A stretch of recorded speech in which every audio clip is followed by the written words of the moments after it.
Hello guys, तो आज है मंगलवार, यानी कि मम्मी के घर गणेश जी आने के लिए बस हमारे पास समय बचा है 10 घंटे। और जैसे कि आपने हमारे कल के व्लॉग में देखा था कि हमारा डेकोरेशन का जो काम था वो कहीं तक नहीं पहुंचा था, क्योंकि मैंने जो सोचा था वैसा कुछ भी नहीं हुआ। वो थर्माकोल मेरे कुछ भी काम नहीं आया, तो हम लोगों को प्लास्टिक का डब्बे लेके उसमें मिट्टी भर के बेस बनाना पड़ा था। तो पहला प्लान ऐसा था कि मेरे घर पे माउंटेन और सारा सेटअप मेरे घर पर बनेगा, और वो लेकर जाके सिर्फ मम्मी के यहाँ पे हम टेबल पे उसे अलाइन करने वाले थे, क्योंकि मम्मी के घर पे पेंट चल रहा था। लेकिन ऐसा हम कर नहीं पाए। अगर माउंटेन मेरे घर बना लेते तो उसे हम ऑटो में मम्मी के घर तक लेके कैसे जाते थे। इसलिए हम सुबह उठे, हम लोगों ने नाश्ता किया और डेकोरेशन का जो भी सामान था, हमारे दिमाग में जो भी आइडिया था, वो से रिलेटेड सारा सामान हमने बैग में भरा और मेरे घर से हम लोग निकल गए। नीचे जाके हम लोगों ने लिया ऑटो, और रास्ते में जाते जाते हम लोग यही सोच रहे थे कि हम लोगों ने जैसा विजुअलाइज़ किया था कि ये माउंटेन कैलाश पर्वत वो कैसे दिखाई देने वाला है, अगर एग्जैक्टली वैसे नहीं दिखा तो क्या होगा। क्योंकि जो हम लोगों ने वाइट कलर का कपड़ा लाया था उसे मुझे पीओपी में भिगा के उसे सुखाना भी था, और जैसे ही सुखाने की बात हुई यहाँ पे बारिश शुरू हो गई और मेरा टेंशन और बढ़ गया कि कहीं जो सामान हम डेकोरेशन का लेकर आए हैं वो बारिश में भीग ना जाए। लेकिन लकीली ऐसा कुछ नहीं हुआ।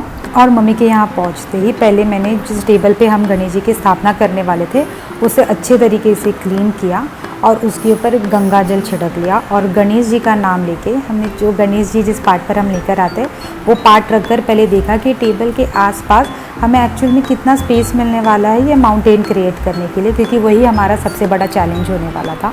पर जो हम लोग प्लास्टिक का बॉटल लेकर आए थे उसका जो भी मैंने मेजरमेंट लिया था वो एग्जैक्ट बैठा परफेक्टली, और हमने 1 बाय 1 वो माउंटेन का जो स्टिक है, मतलब वो जो स्टिक से जो हम माउंटेन क्रिएट करने वाले हैं वो रखा। और इसमें सबसे बड़ा ब्लंडर ये हो गया कि जो 5 मीटर का मैंने कपड़ा लाया था वो भी छोटा पड़ गया माउंटेन बनाने के लिए। पहले मैंने सोचा था कि इसी एक सिंगल कपड़े को पीओपी और ये जो पानी का मैं मिक्सचर बना रही हूँ उसमें डिप करके एज इट इज़ मैं डाल दूँगी, और फिर टाचनी पिन की मदद से उसमें एक टेंशन क्रिएट कर दूँगी माउंटेन का लेयरिंग देने के लिए। लेकिन ऐसा कुछ भी नहीं हुआ, वो कपड़े का लेंथ बहुत छोटा पड़ रहा था। तो फिर हम लोगों ने सोचा कि वो सिंगल कपड़ा यूज़ नहीं करें, उसकी जगह उस कपड़े को हम 5 छोटे छोटे इसमें कट कर देंगे और अलग अलग हम माउंटेन बनाएंगे। तो इसीलिए फर्स्ट माउंटेन बनाने के लिए हमने वो कपड़ा ट्रायंगल शेप में कट करके इस पानी में थोड़ी देर के लिए सोक करके रखा। उसके बाद उसका एक्सेस वाटर निकाल के ये फर्स्ट माउंटेन का शेप हम लोगों ने सजा दिया, और अभी उसमें टेंशन क्रिएट करने के लिए वहाँ पर टेप लगा दिया ताकि वो माउंटेन का स्ट्रेट जो एक टेक्सचर होता है वो उसमें दिखाई दे।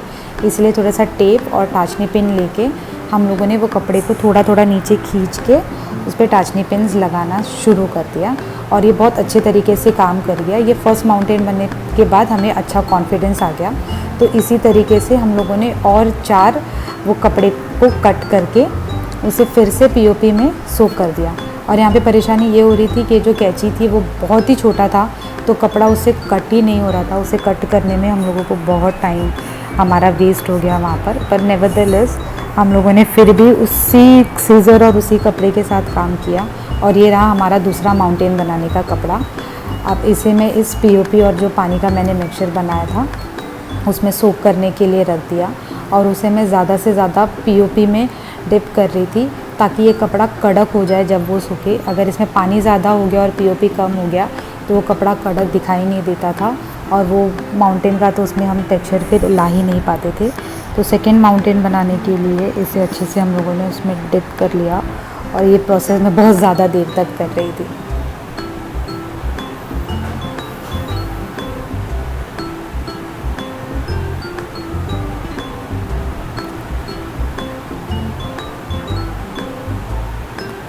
तो इस कपड़े का मैंने एक्सेस पानी निकाल दिया, फिर एक बार उसे डिप किया ताकि ज़्यादा से ज़्यादा पीओपी उसमें सोक हो जाए।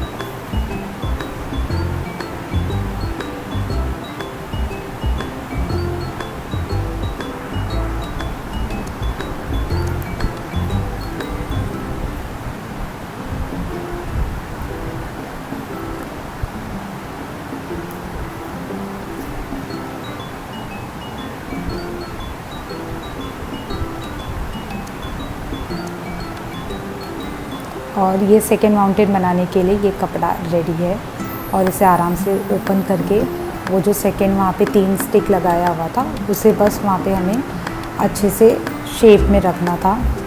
और ये करते हुए हमारा थर्ड वाला माउंटेन भी रेडी हो गया और उसे फिर हमने वापस से टाचनी पेन की मदद से एक वो टेक्सचर देते हुए हमारा तीसरा माउंटेन भी रेडी हो गया। और इसमें हमको बच गए 1.5 और हमारा सिर्फ 3 माउंटेन रेडी हुआ था। हमें और 3 माउंटेन रेडी करना बाकी था और हम लोगों ने डिसाइड किया था कि इसे स्नोई इफ़ेक्ट देना है। इसीलिए ये जो वाइट स्प्रे मैंने अंधेरी से लाया था उसको स्प्रे करके हम लोग देख रहे थे कि ये एक्चुअल में वो स्नो इफ़ेक्ट देगा या नहीं। और हाँ, ये काम कर गया। ये कैमरे में उतना दिखाई नहीं दे रहा है पर वो सामने से वो स्नो इफ़ेक्ट बहुत अच्छे से आ रहा था। ऐसे लग रहा था कि किसी पहाड़ पे वो स्नो गिरा है।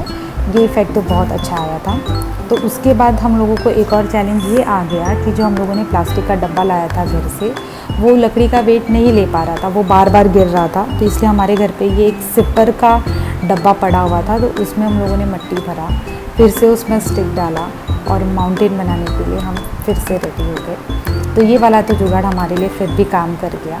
तो इसे उठाया और अब हम लोगों ने क्या किया, हर एक 2 प्लास्टिक के जो वहाँ बॉटल्स थे उनके बीच में ये थर्माकोल को कट कर करके हम लोगों ने रख दिया, ताकि इन केस कभी हवा है या फिर किसी का धक्का लगे तो ये माउंटेन नीचे ना गिर जाए।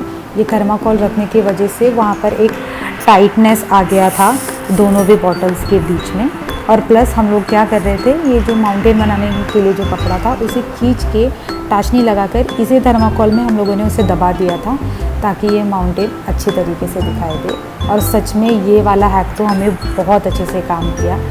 फिर हम लोगों ने वो वाइट स्प्रे लेके और स्नो का इफ़ेक्ट बनाना शुरू कर दिया, क्योंकि वो वाइट स्प्रे जो था उसे भी सूखने के लिए टाइम लगता है, इसीलिए हम लोग बीच बीच में वाइट स्प्रे भी कर रहे थे।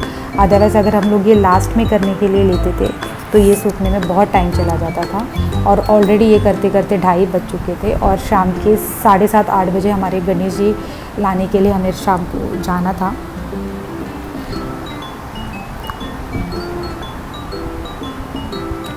आप देख सकते हैं वो स्प्रे का धुआं कैसे आ रहा है और ये स्प्रे का स्मेल बिल्कुल भी अच्छा नहीं था। ये स्मेल की वजह से हम दोनों का सर दुखने लग गया था, लेकिन क्या करना है, बप्पा आ रहे हैं तो डेकोरेशन तो हम खुद ही करेंगे। और ये थोड़ा बहुत अगर तकलीफ़ हो रही है तो वो तो हम सही लेंगे। और ये वाला छोटे वाले माउंटेन पे तो ये स्नो का इफ़ेक्ट अच्छे से दिखाई दे रहा था और वो कैमरे में भी कैप्चर हुआ, आप देख सकते हो।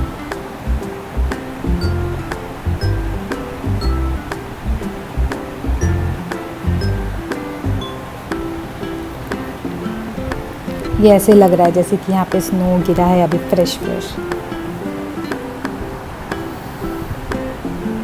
खुद से डेकोरेशन करने में जो मज़ा आता है, जो सेटिस्फेक्शन मिलता है, वो किसी भी चीज़ में नहीं है। यही टाइम होता है कि हम अपनी क्रिएटिविटी बता सकते हैं। भले हमारे घर पे 1.5 दिन के गणेश जी आते हैं, लेकिन ये हम कभी ऐसे नहीं करते कि रेडीमेड कुछ उठाकर हम लोग लेकर आके रख दे, नहीं। तब ये जो पार्ट है वो ऑरेंज कलर में था तो ये एकदम उठ के आ जाता, तो इसलिए मैंने उस पर वाइट स्प्रे करके उसे भी स्नो वाइट बना दिया। और सच में ये स्प्रे का स्मेल बिल्कुल भी अच्छा नहीं था। मेरे तो सर में दर्द होने लग गया था ये स्प्रे से, लेकिन हम लोगों ने वो पूरा कवर कर लिया ताकि ये पूरे वाइट स्नो के साथ ये पार्ट भी उसमें आराम से मिक्स हो जाए और वो अलग से ऑरेंज उभर के दिखाई नहीं दे। उसके बाद हम लोगों ने सोचा कि इसको हम लोगों को लाइटिंग देना है। हमारे पास ये लाइटिंग था लेकिन ये कुछ भी काम नहीं आया क्योंकि ये चिपक ही नहीं रहा था उस पर। तो फिर हम लोग दोनों निकले मार्केट के लिए। हम लोगों को लेने थे 2 वाइट ब्राइट वाले लाइट्स। तो पहले कि हम शॉप में गए तो वहाँ तो हमें नहीं मिला था, तो फिर हम लोग स्टेशन की तरफ निकले और आजू बाजू में हम देख रहे थे कहीं पे कोई लाइट्स का शॉप मिल जाए तो वहाँ जाकर हम लोगों को लाइट ले ले। और यहाँ पे लेफ़्ट में मुझे एक लाइट का शॉप दिखा, तो वहाँ पर जाके हम लोगों ने चेक किया तो मुझे जो वाला लाइट चाहिए था एग्जैक्टली ब्राइट वाइट कलर में वो मुझे मिल गया। तो वो हम लोगों ने लिया और एक और एक्स्ट्रा वाइट स्प्रे का हम लोगों ने बॉटल ले लिया था। और घर आके पहले तो हम लोगों ने ये लाइट्स लगाए, तो उसमें भी चैलेंज ये था कि स्टिकर कहीं नहीं लग रहा था, तो इसीलिए हम लोगों ने मोची किला लेके ऐसे ऊपर क्रॉस में ये लाइट्स लगा दिए। ये लाइट्स लगाने के बाद अच्छा लग रहा था। फिर ये था हमारे पास टैल्कम पाउडर, वो उसके ऊपर डाला वो स्नो को और इफ़ेक्ट दिखने के लिए, क्योंकि जैसे जैसे हम स्प्रे मार रहे थे जहाँ जहाँ गीला था उस पर हम लोगों ने ये पाउडर डाल दिया और ये इस तरीके से कुछ वो माउंटेन उभर के आया था। अभी तो आगे और काम बाकी है, लेकिन इतने तक तो मैं बहुत खुश हो गई थी। और ये पार्ट पे मैंने ऊपर स्टिकर, वॉल स्टिकर लगा दिया था। उसके बाद टाइम था क्लाउड क्रिएट करने का। क्लाउड क्रिएट करने के लिए, जैसे कि मैंने आपको प्रीवियस व्लॉग में बताया था कि मैंने अंधेरी से कॉटन लेकर आई थी, तो वो कॉटन को मैंने हल्का हल्का थर्माकोल स्टिक करके इस तरीके से ऊपर की तरफ माउंटेन के पीछे ये कॉटन जो मैं लाई थी वो लगाना मैंने शुरू कर दिया। और ये कॉटन लगाने के बाद तो सच में ऐसा लग रहा था कि ये स्नोई माउंटेन पे हम लोग कहीं पर आ गए हैं। तो पीछे का एरिया तो मैंने कवर कर लिया था। इसी की तरह मुझे माउंटेन का नीचे का एरिया और माउंटेन का जो ऊपर का एरिया है जहाँ पे हम लोगों ने लाइट्स लगाए थे, वो सारा कुछ कवर करना था और वो मैंने अच्छे तरीके से कवर किया। और वो कॉटन की मदद से मैंने ऐसे छोटे छोटे क्लाउड्स भी बनाए। ये जो आप देख सकते हो ये माउंटेन्स हैं, माउंटेन्स के ऊपर मैंने ऐसे छोटे छोटे क्लाउड्स भी बनाए थे उस पर थर्माकोल स्टिक करके, और वो अच्छे से सेट हो गया था और वो देखने में बहुत ही ज़्यादा अच्छा लग रहा था। जब क्योंकि ये है कैलाश पर्वत, तो हमें शिव जी का वो चंद्र बनाना था, तो ये कार्डबोर्ड की मदद से मैंने ये चंद्र बनाया और उसके ऊपर थर्माकोल लगाया और उसके ऊपर फिर ग्लिटर डाल दिया था और उसे फिर से ये माउंटेन के ऊपर चिपका दिया था। और ये मून के साथ साथ मैंने स्टार्स भी बनाए थे, जिसे मैंने बीच बीच में रैंडमली ऐसे ही स्टिक कर दिया। और ये लाइट लगाने के बाद शाम में तो ये बहुत ही ज़्यादा सुंदर दिख रहा था, बहुत अच्छा लुक आया था।